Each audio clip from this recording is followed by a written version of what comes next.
Assalamualaikum warahmatullahi wabarakatuh. Hi students, how are you? It's been a long time of not meeting to each other, right? Okay, since I do miss you, today I make a video especially for latihan UTBK. This will be a series for latihan UTBK, so maybe I will make some chapters, and all chapters will be taken from the book Keys to Unlock English for Grade 12. I have put the cover of the book here, so maybe you can check this out on the bookstores, or maybe you can buy it online. Well, without any further ado, let's try to explain how to to answer the right question for UTBK questions. Well, even actually the UTBK for this year will be different from from the previous years, because in these years we have what is called as the literacy and numeracy method, like ANBK when you have taken in 11th grade, right? And previously we have an English as a section in the test separately, not like nowadays that will be included in the literacy form.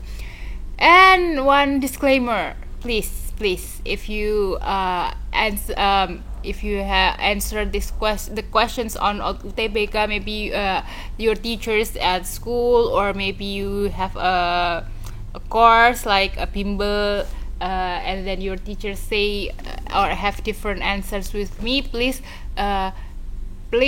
make sure you have read the question and also the answers again. I don't say that my answers are 100% correct, so it's up to you to follow your teachers, or maybe you want to follow me. Get what I mean? Jadi oke, Miss artikan ya. Jadi nanti di latihan UTBK ini mungkin jawaban Miss nggak 100% benar semua juga. I have tried my best gitu ya. Nah, kalau kalian misalnya di bimbel atau di sekolah, guru kalian juga menjawab soal-soal ini, terus kok jawabannya beda sama Miss, itu kalian bisa cross check lagi, bisa dibaca lagi soalnya, dibaca lagi bacaannya kayak gitu. Terus kalau mau tanya di komen boleh juga. Seperti itu. Well, ladies and gentlemen, without any further ado, let's get started. Oke, kita ke teks pertama dulu ya. Gimana kalau langsung Miss artikan aja teks pertama ya.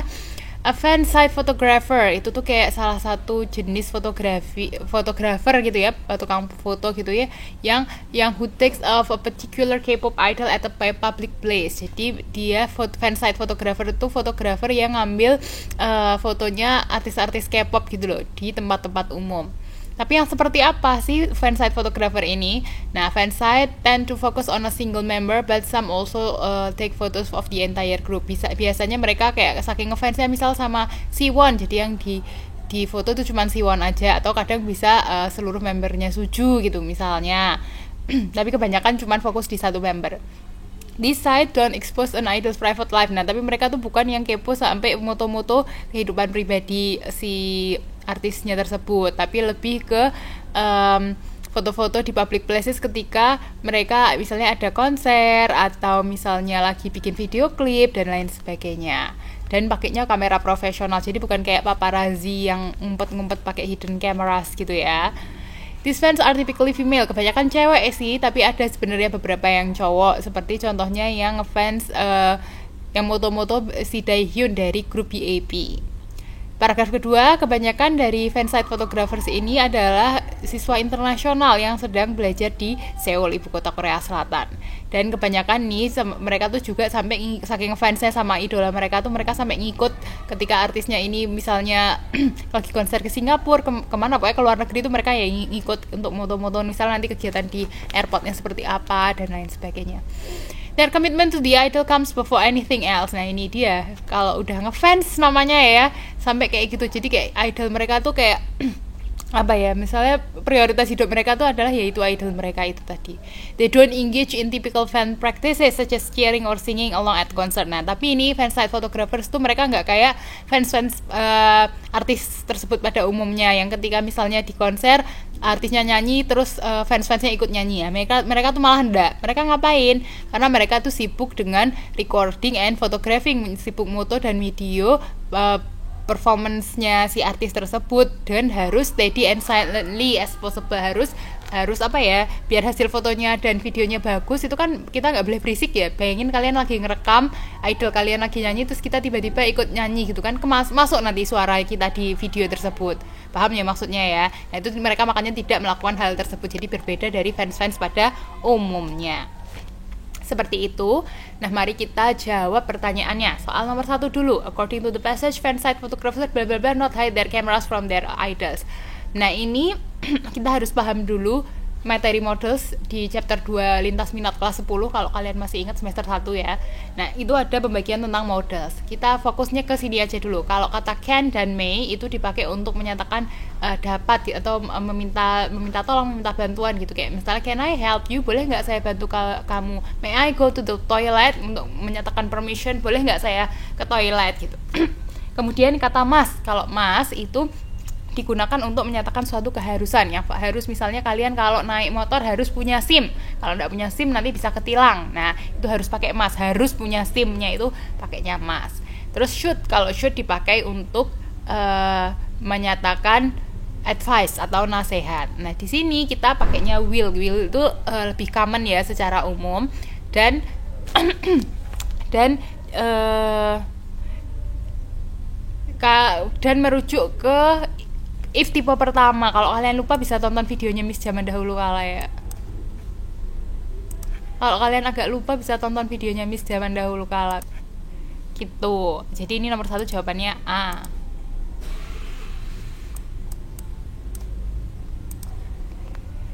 Oke, sekarang ke nomor 2. The word typical in paragraph 2 in the passage means. Nah, kalau kalian lihat di kamus aja kata typical itu secara umum. Nah, secara umum di sini artinya yang mana? Representative mewakili, remarkable itu sangat bagus, occasional sesuai kesempatannya, common itu secara umum, wide luas. Berarti jawabannya yang D. Nah, untuk menjawab soal kayak nomor 2 gitu namanya soal vocabulary, penguasaan kosakata gitu ya. Nah, gimana caranya? Apakah kita harus hafal semua isi kamus? Sebenarnya enggak, tapi kalian bisa membaca kalimat yang ditanyakan itu terus kalian bangun konteksnya. Nah, setelah kalian bisa membangun konteks itu kalian nggak mesti harus tahu artinya, tapi paham maksudnya, itu kalian biasanya juga bisa menjawab pertanyaan tersebut. Nah, untuk yang soal ini kita bangun konteksnya ya, don't engage in typical fan. Mereka tidak mengikuti cara-cara pada umumnya dari fans tersebut. Oh berarti typical tuh kan pada umumnya. Nah mana nih yang kata di pilihan ganda yang artinya pada umumnya? Oh yang D. Seperti itu ya cara menjawabnya, bisa dipahami.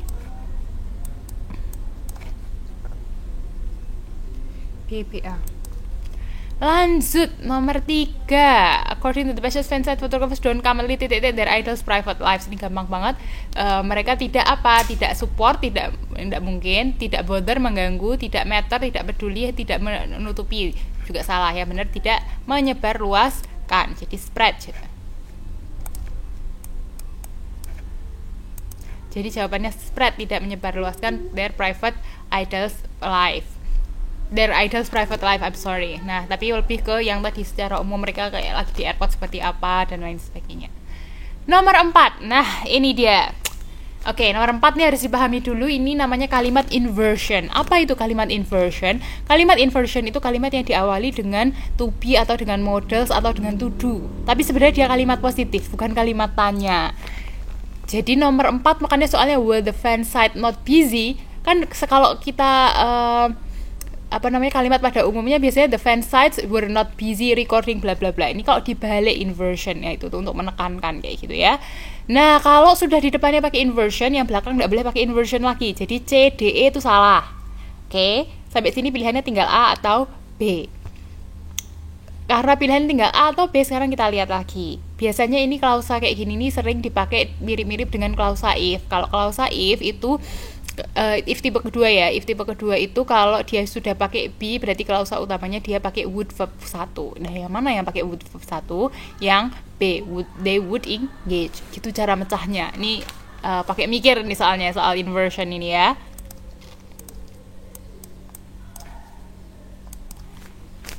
Lanjut ke nomor 5. What topic does the paragraph following the passage most likely discuss? Nah, ini kata kuncinya adalah kata following. Following maksudnya apa? Paragraf berikutnya kira-kira bahas tentang apa? Seperti itu. Kalau preceding itu paragraf sebelumnya dari bacaan ini bahas apa. Jadi ini setelah paragraf terakhir atau paragraf kedua, kalimat habis this because they are busy bla bla bla itu, paragraf berikutnya nih kira-kira akan bahas apa. Jadi kalian harus paham isi bacaannya. Sekarang kita lihat di pilihan gandanya ya, the list of site where fans can find and buy photos made by photographers.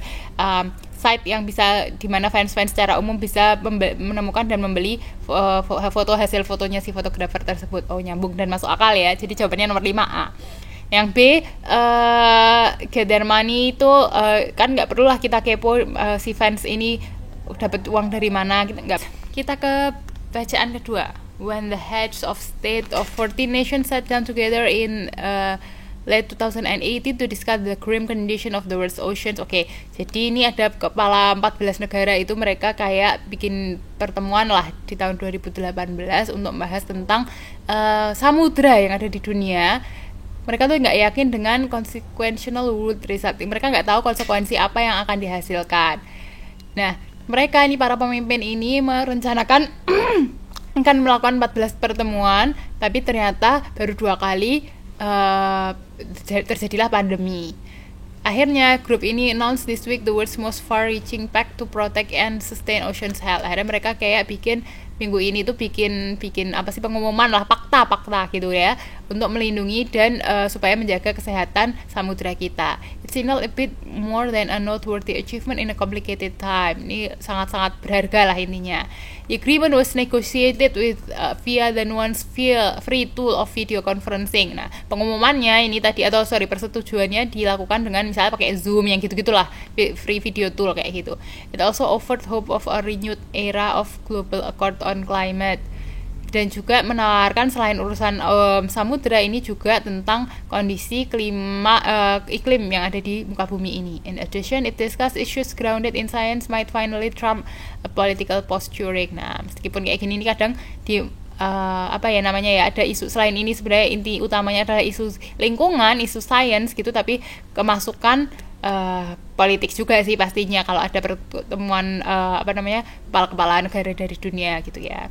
Overall dari ke-14 pemimpin ini, mereka setuju untuk menjaga 100% kesehatan samudra mereka di bawah national jurisdictions by 2025.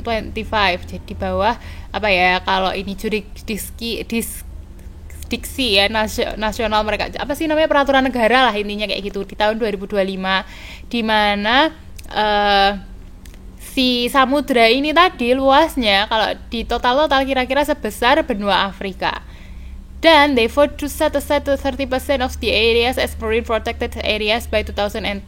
Jadi nanti 30%-nya tuh dari area mereka ini tadi, area lautnya ini akan dipakai buat dilindungi lah kayak gitu ya. In keeping with the United Nations campaign known as 30 by 30. Nah, ini karena berkenaan dengan kampanye dari PBB yang disebut 30 by 30 gitu ya, tahun 2030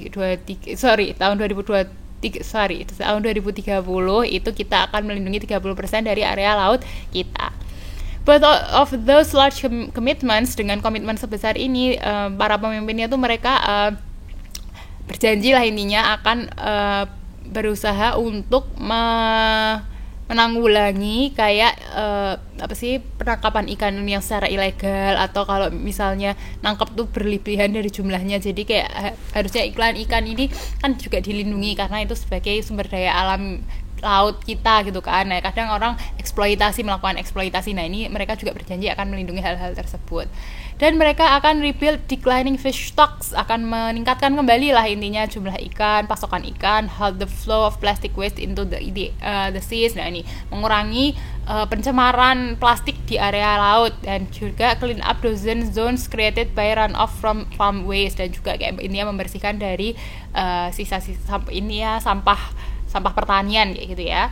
What I found really interesting is that 14 nations spent the last 2 years talking to each other in an experiment you'd like to see more in the future, says Nancy Knowlton. Nah, ini ada salah satu yang diwawancara, mereka bilang ini mereka nih 14 orang ini tadi, 14 pemimpin dunia ini, mereka akan akan banyak nih ngomong atau membahas isu-isu ini ke depannya lah, intinya kayak gitu.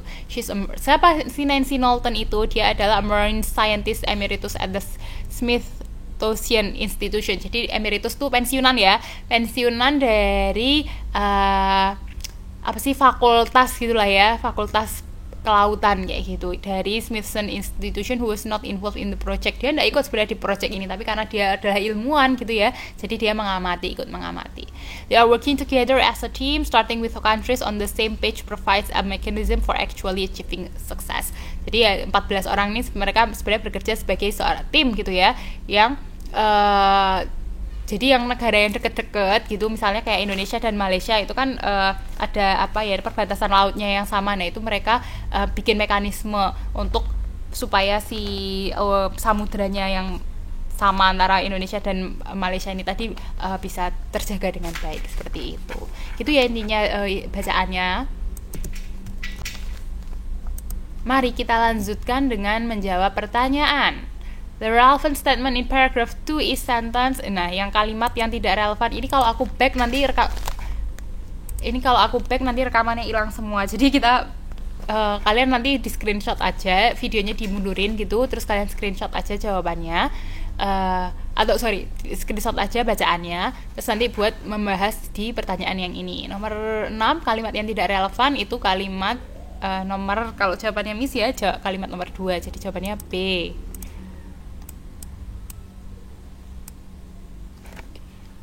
Nomor 7, according to the passage, the more titik-titik, the less titik-titik.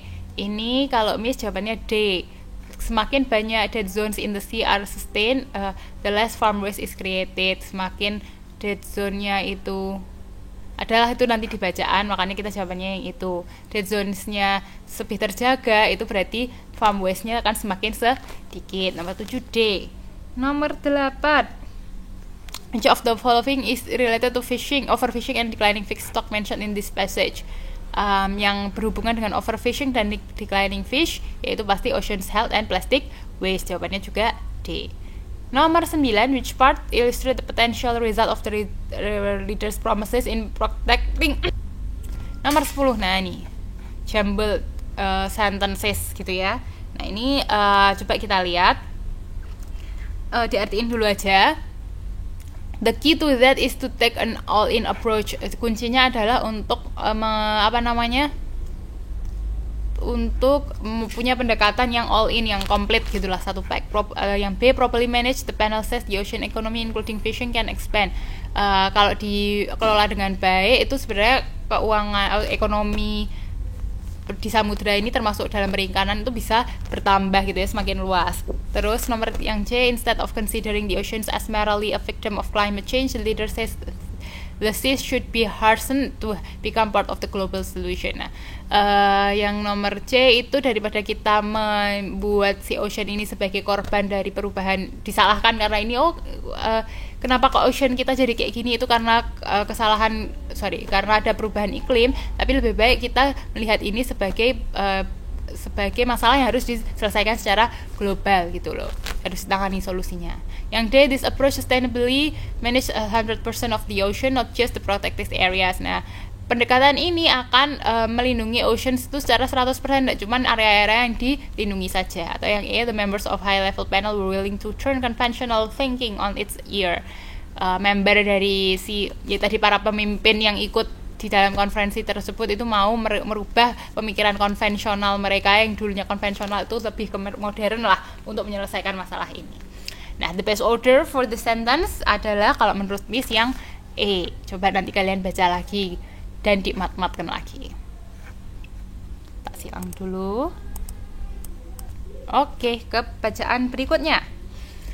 The worst pandemic in a century may have cancelled many marine expeditions. Wow, ini benar banget sih. Jadi karena ada pandemi COVID kemarin, itu bisa sampai ekspedisi kelautan yang sudah direncanakan selama yang udah lama gitu tuh bisa cancel gitu ya, mendadak. But discoveries in the ocean deep continued to set out in 2020. Tapi penemuan-penemuan yang ada di laut yaitu di samudra itu tetap berlanjut di tahun 2020. It doesn't seem that the urge to reduce field studies due to the pandemic has made marine scientists stop from making influential progress in the research. Ya, meskipun ada pandemi, para peneliti itu tetap tidak terlalu berpengaruh lah dengan penelitian mereka kayak gitu ya. As shown the robotic explorers, karena kita punya yang namanya robotic explorers, robot yang menjelajah lautan ini tadi, tidak perlu manusia. The discovery made by scientists aboard the RV Falkor, a vessel operated by the Marine Research Organization, the Smith Ocean Institute, was one of many unique exploration in the deep sea in 2020. Nah, intinya ada salah satu robot lah ini tadi yang dibuat sama Smith Ocean ini, dia bisa mengeksplorasi laut ini tadi tahun 2020. A fleet of 4 sail drone rode the seas from San Francisco to Northern Alaska and back. Nah, ini ada 4 drone lah ya, intinya menjelajah San Francisco sampai Alaska dan terus kembali lagi.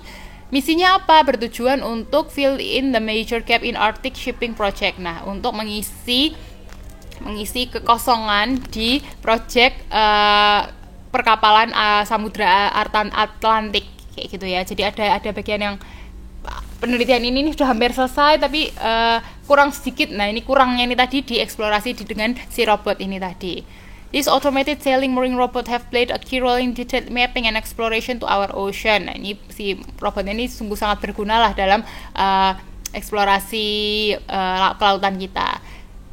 Dan juga can observe oceans microbes and particularly valuable environmental DNA. Dan juga selain tadi buat explore laut kita, ternyata juga berguna bisa menemukan mikroba laut baru dan juga DNA lingkungan kita.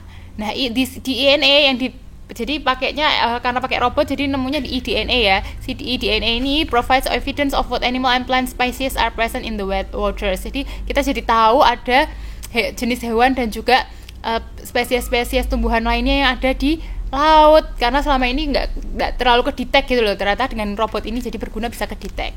Crucially, this mapping expedition and inevitable discoveries will point scientists to places of interest. Nah, ini akhirnya menemukan jadi ada ranah-ranah penelitian baru yang bisa dilakukan.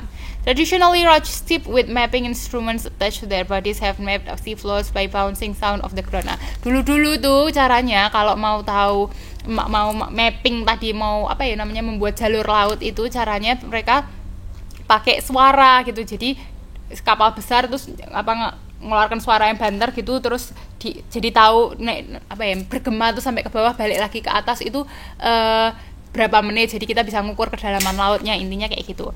They certainly valuable, bener sih emang berguna zaman dulu, tapi limiting in scope, tapi tidak secanggih yang sekarang. Nah, the ship mapping is often low resolution, kadang suaranya juga tidak terlalu bagus dan hitungannya mungkin jadi kurang tepat. It means that it doesn't provide detailed observation of the sea floor, dan tidak dapat detailnya sea floor kita ini dapatnya adanya apa aja karena cuma mengandalkan suara. Nah, ship expeditions can also be costly, constrained by weather, and unable to venture into some areas. Nah, selain itu, kalau cuma mengandalkan ship expeditions aja itu jadi mahal, terus tergantung sama cuaca, habis itu kadang ada area-area yang dilindungi jadi tidak bisa dimasuki dan lain sebagainya. Nah, that is why technology like sail drone with enhanced mapping abilities can accelerate exploration. Nah, oleh sebab itu nih, dengan adanya si teknologi sekarang itu tuh amat sangat membantu sekali, jadi bisa mengeksplor lebih dalam dan bisa melewati limitasi-limitasi yang ada dari ship expeditions. Makanya dengan cara teknologi sekarang atau dengan e-robotics ini tadi, seperti itu bacaannya. Marilah kita menjawab soal nomor 1. Ini nomor 11 ya. How does the author organize the ideas in paragraph 1 and 2? Nah, gimana si author atau penulis itu menyusun lah ya, intinya paragraf 1 dan 2. Jawabannya kalau dari Miss yaitu yang paragraf 2 itu menjelaskan lebih lanjut tentang robotic explorers yang sudah disebutkan secara umum di paragraf 1. Kan dia ceritakan akhirnya si robotik tadi itu bisa menemukan mikroba baru dan juga eDNA tadi itu kan dijelaskan di paragraf 2. Nah, itu padahal nyambung dari paragraf pertama. Nomor 12, which of the following best restate the underlined sentence ini paragraph 2. Aduh, aku juga lupa inian sentence-nya yang mana, tapi kalau dari Miss yang sudah Miss kerjakan jawabannya juga A. The mission is carried out to expand areas of research in Arctic shipping project. Number 13, by stating the inadequacy of traditional ship expeditions in paragraph 3, the author implies that marine research organization should D. modify traditional ship into modern tools. Tadi kan di akhir-akhir dia nyebutin kan kalau ada beberapa kekurangan dari traditional ships explorations, makanya kita butuh robotics atau dengan menggunakan modern tools supaya eksplorasinya bisa lebih bagus. Oh, ini kok belum tak silang-silang, sebentar tak silang dulu. E D C B E D.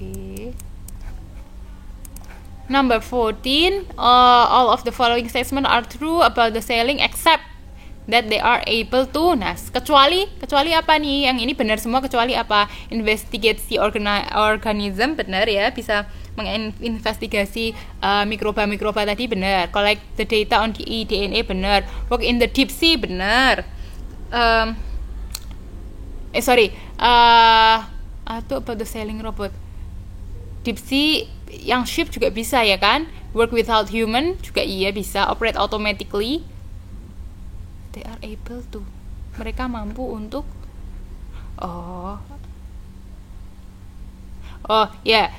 work without human jelas benar, karena mereka kan bisa beroperasi secara sendiri kan, tidak perlu orang ikut nyelam. Operate automatically juga iya benar. Berarti yang salah tuh yang C, karena tidak disebutkan secara jelas mereka bisa explore di deep sea kayak gitu. Tapi it's even better than yang ship exploration kayak gitu. Jadi yang 14 jawabannya C kalau menurut Miss. Nomor 15, the author's assumption regarding robotic explorers is that they, nah, robot ini kenapa? Well, ladies and gentlemen, we have been in the end of this section. Thank you so much for having me, and see you on many other UTBK videos in the future. I hope you get something interesting to know more about and get something that will give some insights to you to answering the UTBK's question.